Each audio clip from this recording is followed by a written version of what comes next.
अस्सलाम वालेकुम। इस वक्त मैं जो है कराची के चिड़ियाघर में मौजूद हूँ और चिड़ियाघर में जो बहतियाँ हैं दो यहाँ पर मौजूद हैं, एक मधुबाला और नूरजहाँ। नूरजहाँ की तबीयत ख़राब थी गुज़िश्ता कई रोज़ से, और अब जो है खुशखबरी ये है कि उसकी तबीयत जो है तेज़ी से बेहतरी की जानिब गामज़न है। ये अगर मेरे पीछे थोड़ा सा दिखाएं, ये तो मधुबाला है जो कि सेहतमंद है माशाल्लाह और इन्जॉय कर रही है। और इस तरफ अभी जो है आपको दूसरा दिखाते हैं जो नूरजहाँ है, वो उसकी हालत आपको दिखाते हैं अब कैसी है। यहाँ पर अब जो है इस वक्त भी जो गैर मुल्की 4 पास की जो टीम है वो अब भी जो है इसका मुआयना कर रही है नूरजहाँ का। और ये देख सकते हैं गुज़िश्ता रोज़ के मुकाबले में गुज़िश्ता जो पहले से इसकी तबीयत ज़्यादा ख़राब थी, अब जो है इंतहाई ज़्यादा बेहतर है। ये इसका जो है चेक किया जा रहा है और वहाँ पर इस जो टीम है 4 पास की, उसकी सरबराही जो है डॉक्टर आमिर खलील वो कर रहे हैं। यहाँ पर ये जो है इस वक्त भी आमिर खलील जो हैं और दूसरी टीम के जो अरकान हैं वो इसका जायज़ा ले रहे हैं और ये कह चुके हैं कि जो नूरजहाँ है उसकी तबीयत जो है पहले से जो है बहुत ज़्यादा बेहतर है। और आज ख़ुद भी देख रहे हैं कि जिस तरह से पहले रोज़ गुज़िश्ता रोज़ से पहले जो इसकी तबीयत थी खड़ी भी ढंग से नहीं हो पा रही थी, आज इसको नहलाया भी गया और जिस तरह से इंजॉय मिट्टी में भी इंजॉय करते हुए हमने देखा। इससे पहले हमने नहीं देखा था इसको कई दिन से इस तरह करते हुए, आज देखा है। और यहाँ के जो मुलाजमीन हैं इसकी देखभाल करने वाले, उनका भी यही कहना है कि अब जो है ये बहुत ज़्यादा इसकी जो सेहत है बहुत तेज़ी से बेहतर हो रही है। कोशिश करेंगे कि डॉक्टर जो हैं माहिरीन हैं उनसे भी अब बात करें। और अब मेरे साथ मौजूद हैं जो 4 पास टीम के सरबराह हैं डॉक्टर आमिर खलील, वो मेरे साथ मौजूद हैं। उनसे ज़रा जानते हैं वो क्या कहते हैं, आज नूरजहाँ की तबीयत कैसी है। अस्सलाम वालेकुम। अस्सलाम वालेकुम। How is Nurjahan today? Nurjahan, I would say, is alive. She is doing well according to the circumstances what she have. She is a very sick patient, but I think she is a fighter also, and I think she will manage if we follow the requirements, the medication, the assets inside her enclosure, no chain in the evening, proper diet. I think Nurjahan will do it, and she will be able to walk again. Okay. Yesterday they were in one place, and today they are in other places. What is the reason behind it? So Madubla is a big healthy elephant at the moment, and it become to be a very big risk for Nurjahan. So even with the intention she want to protect her, she can kick the elephant, and if Nurjahan falls, she will never stand up again. She is not able to stand up again and she will die. So it is safety. So the patient is Nurjahan. She needs this type of diet. She needs this special type of medication and the care. And the Madubla is still able to see Nurjahan. She is able to touch her. So we don't separate them really.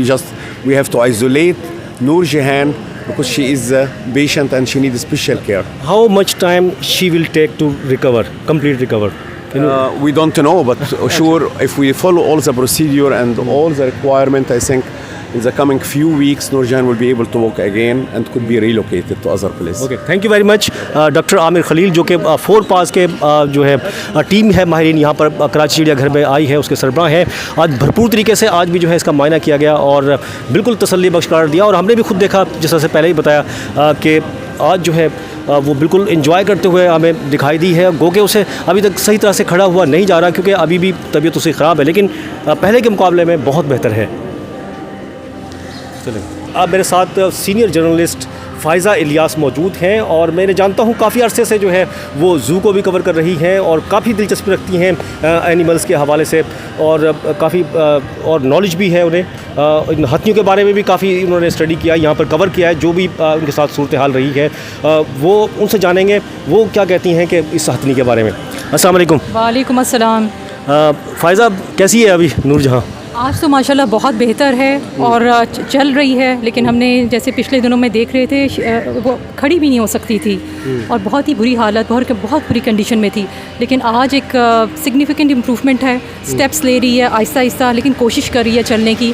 हमें doctors ने जो यहाँ पे foreign weights आए हैं 4 पास, उन्होंने बताया कि इसको मल्टीपल हेल्थ प्रॉब्लम्स हैं जो सारे ट्रीटेबल हैं, लेकिन उसके लिए हमें ज़ू स्टाफ को बहुत ज़्यादा मेहनत करने की ज़रूरत है कि इसको टाइमली मेडिसिन्स दें और इसको जो फ़िज़िकल एक्सरसाइज है, क्योंकि जो एलिफेंट है वो वाइल्ड में 80% अपना वक्त जो है वो चलने में और खाने में गुजारता है, चलता रहता है, खाता रहता है, चलता रहता है, खाता 80% टाइम वो इसी में गुजारता है। लेकिन जब आप जानवरों को लाके एक छोटी सी जगह पर हाथी जैसे जानवरों को बंद कर देते हैं तो इसका सारी ज़िंदगी उसकी बहुत ज़्यादा बुरे तरीके से मुतासिर होती है।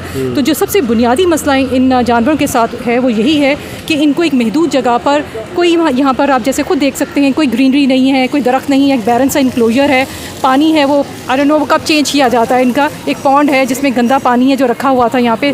तो ये इन्हीं सर्कमस्टांसिस की वजह से और इन कंडीशंस की वजह से इनके जो हेल्थ के इश्यूज़ हैं वो डेवलप हुए हैं। ठीक है। अच्छा, ये आप जब से इसको जानती है, मुस्तफ़ा कमाल जब नाजिम थे वो लेके आए थे यहाँ पर उस वक्त से, तो आपने जिस तरह से बताया केयर ज़ाहिर है उसकी केयर नहीं हो पाई है। अभी ये कितने दिन का आपकी कोई बात हुई है तो कितने दिन का कहा है इन्होंने कि ये जो है ना बिल्कुल बेहतर हो जाएगी और सफारी पार्क मुंतकिल करने की बात कर रहे हैं?